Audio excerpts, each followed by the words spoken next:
Hey, hello, my fellow humans. It's 3 a.m. I have to work at 8:30.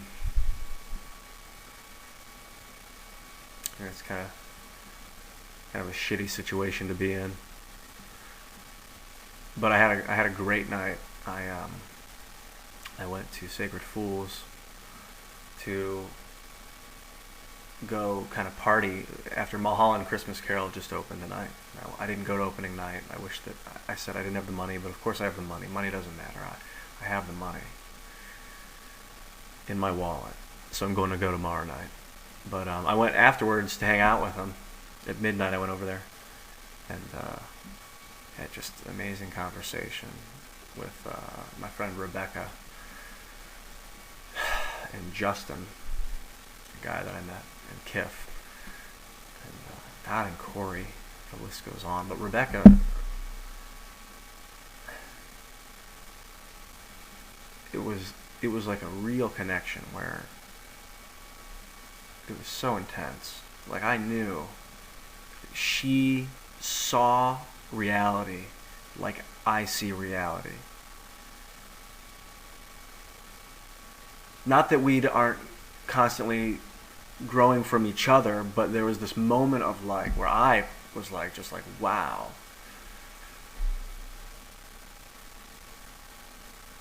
It's crazy when someone has no anger.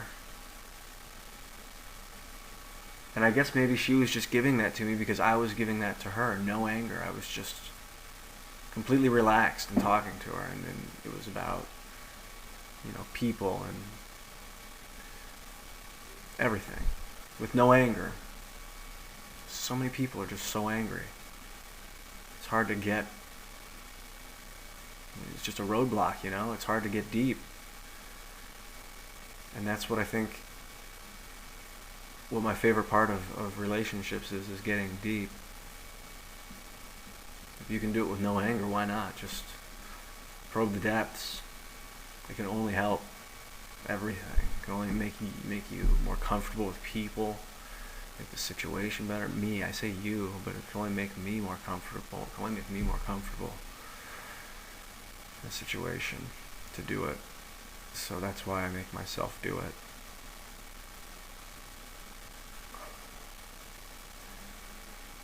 I realized a lot of things. We watched, me and Kiff watched some TV back at his house. We watched, I was watching people all night. I was talking, but I was watching people, interact, and like, you see that we're pack animals. You can feel it. If you're allowing yourself to feel the situation, you feel the other people following suit, doing what the majority's doing what one personality starts to do. Not even the majority. And the more people that do it, the more powerful it becomes, the harder it becomes to resist. And then at the same time, the more pure it comes out of one person, a feeling or an emotion or a thought, a feeling. It's about feeling. The more pure a feeling comes out of one person, whether it be anger or laughter or pain, love, which I think is essentially the same thing. Openness. It just spreads. We're pack animals. It's amazing. We really do control our reality, and that people are just mirroring back what we're giving at them. People are just mirrors. They're just a bunch of mirrors. And when we say like these people are so negative at work, people are such assholes at work, or people are so nasty, whenever we say about other people, it's just because that's what we're giving them. But we don't realize it because we all think that we're doing life just fine. We all think that we're connecting with people. We really do. I know I do. I really think I am. But then I realize I always have room for improvement. And pointing out the room for improvement is the key. Saying it out loud. That was quite a trail. It was quite a ride I just went on. I let go of reality there for a minute. I let go of my surroundings and was just talking. Like I just lost I wasn't looking at anything. My eyes, I mean, I saw stuff, but I wasn't looking at anything. I wasn't hearing anything. I don't remember what I said. That's crazy when that happens. That's meditation. That's like meditation. And I'm glad that I have an opportunity to put on video. It's such an amazing technology. God, it's such an amazing technology. To be able to watch yourself, do anything, open up, watch yourself, admit that you're a weak, flawed creature that's afraid. Well, I guess it's all perspective. I mean, I am flawed and afraid. I don't know that I'm necessarily weak. Weak is a relative term. I think as human beings go, I'm pretty strong. I'm pretty powerful. I feel powerful. And I guess by powerful, I mean able to affect things in my physical reality, being able to influence people to do things for me. I feel like I have that ability, maybe because of the way I look. I hate that that's a factor. I feel almost ashamed of it. But looks, I just watched this whole Criminal Minds with the show was about this guy who's really attractive. And even at the end, he said to Mandy Patinkin, "You will never tell anyone that I revisited her. You will never tell anyone." And Mandy Patinkin just did what he was told. Like, when you have good looks, you have the power. When you have like a symmetrical, whatever it is, something about the way the face is built, I think, and it's important, is a thin face. Like, as soon as you start to gain weight, people start to think, oh, he's unhealthy. But when you're like thin and you're really just thin, I don't know. I'm ashamed of it. I'm ashamed of the physical reality in a way, of my own. I feel like, I guess I'm an attractive guy. I never really thought of it in my life. I never really accepted it, that I was an attractive. I never thought I was an attractive guy, ever. Still, I feel weird. I don't want to, because I feel like as soon as I accept that I'm an attractive guy, that what'll happen is, oh wow, my mind doesn't want to remember this.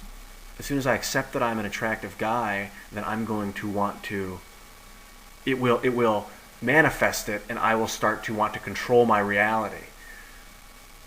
I can't get the thought out. My mind won't let me. As soon as I accept, I have to breathe, relax, take in the moment. As soon as I accept that I'm attractive, all of a sudden that my ego is going to go out of control. If I accept that I'm an attractive person, my ego will make me take advantage of people with it. Because now that I've accepted it, I will abuse it. But that's not the way it works. You have to accept your fear. You have to beat your fear into submission, like what I just did about being attractive, and not be afraid of it. Because no, I'm not going to abuse the way I fucking look. It's nothing about the way I look. How I look has nothing to do with it. It will never have anything to do with it. How I look is random. We're all the same. The fact that I'm thin is not random. The fact that I'm thin is by choice.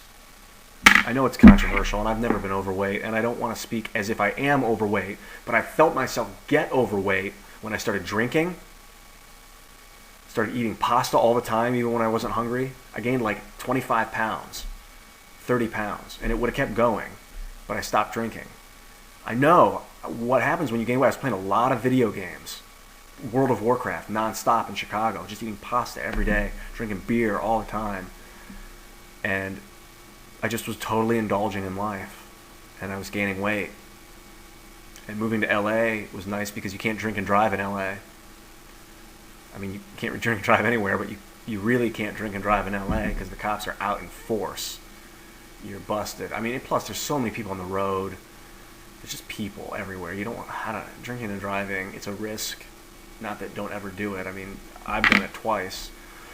3 times maybe. At least 2, I think maybe 3. And I'm not proud of it, but sometimes it's a risk you have to take. Sometimes people live risky. And I do that occasionally, in serious moderation. The more I drink, the less moderately I live.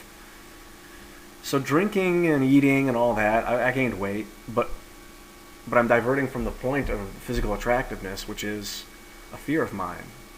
because I've never been attractive, and now to all of a sudden think I'm attractive and think that, wait, all this stuff that I thought I was saying that people were listening to, it's actually about the way I look. That, I don't want to hear that. I don't want to think that. You know, it's hard for me to accept that for some reason. I get sad, but okay. So part of the reason why people listen to me is because I'm attractive. Is it because I'm attractive? Part of the reason why people listen to me is because I'm attractive, because that's what charisma is. I'm not comfortable right now at all talking about this and knowing that I'm going to put it online, because it's very self-indulgent, and I don't hope that you are not getting angry listening to this. I hope that you haven't shut it off because it's so self-indulgent, but I think it's okay. I think it's healthy to be self-indulgent. I'm not here to hurt people. I'm not here to hurt anyone. I'm here to create a positive environment for myself.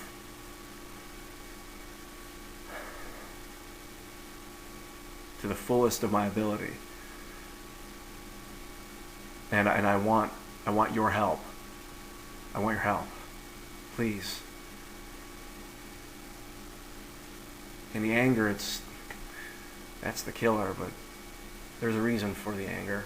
The anger, it's natural and everybody feels it, and there's a reason for it, and that's the important thing. Make a video about what's making you angry. Make a video about, not about me, but in your life, what you're not talking about. What's the most painful experience you've ever had? I'll leave you with that, because now it's like a conversation, which is the most important thing. What's the most painful experience you've ever had?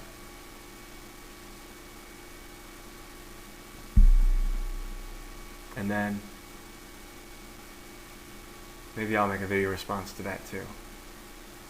See you later.